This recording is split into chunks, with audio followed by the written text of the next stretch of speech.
I'd like to introduce my old friend John Strauss from St. Louis, Missouri, United States. Thanks for being here. Thanks for having me. It's a pleasure to be here. Here's the first question. Why did you choose our country?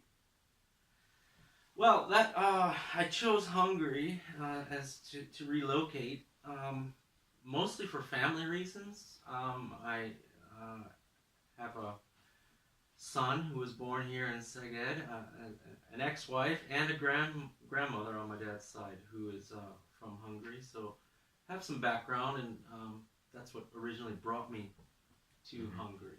I see. And why and when did you start your self-employed here? I became self-employed around 2016.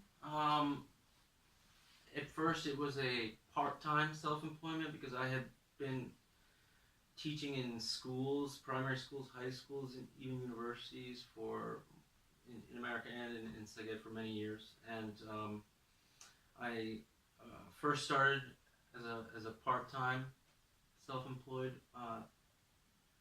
teacher, and then in about 2017 I went to full-time. I see.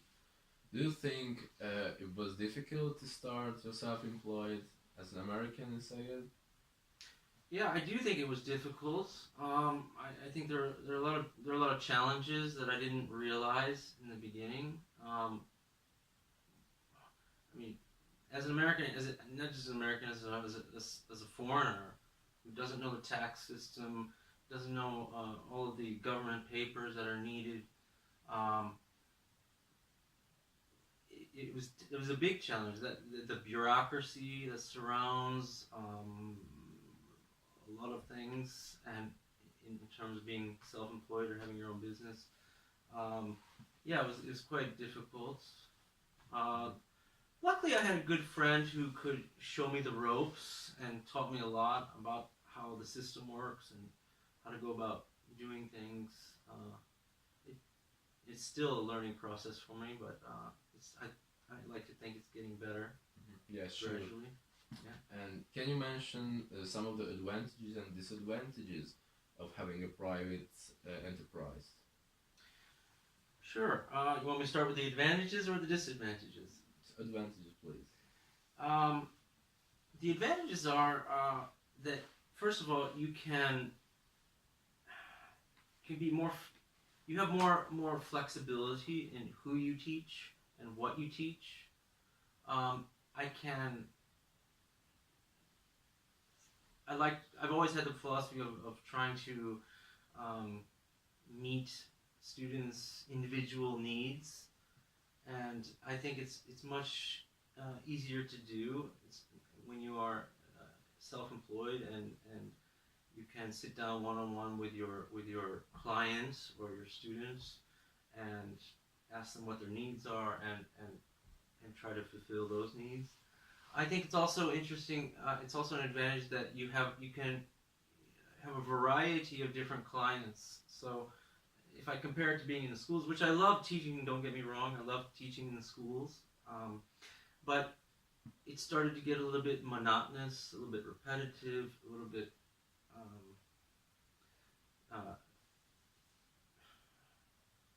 I wanted new challenges, and I think one of the advantages is that I can, for example, help businesses.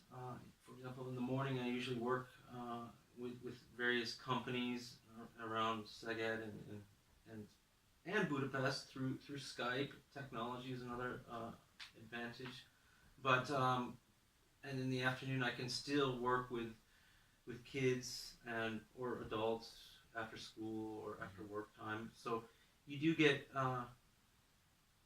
So yeah, I think one of the biggest advantages is to be able to choose your clients and engage in different types of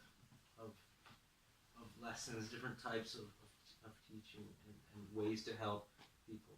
And can you mention some points of the dark side of the self-employed? Dark side, yeah.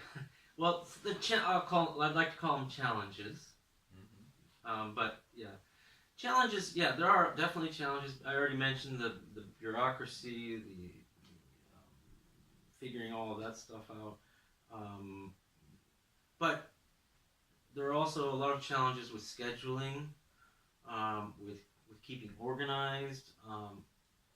It's a big challenge. I always, when students, when schedules change, you have to juggle the schedule. This is a very big challenge. Still is for me.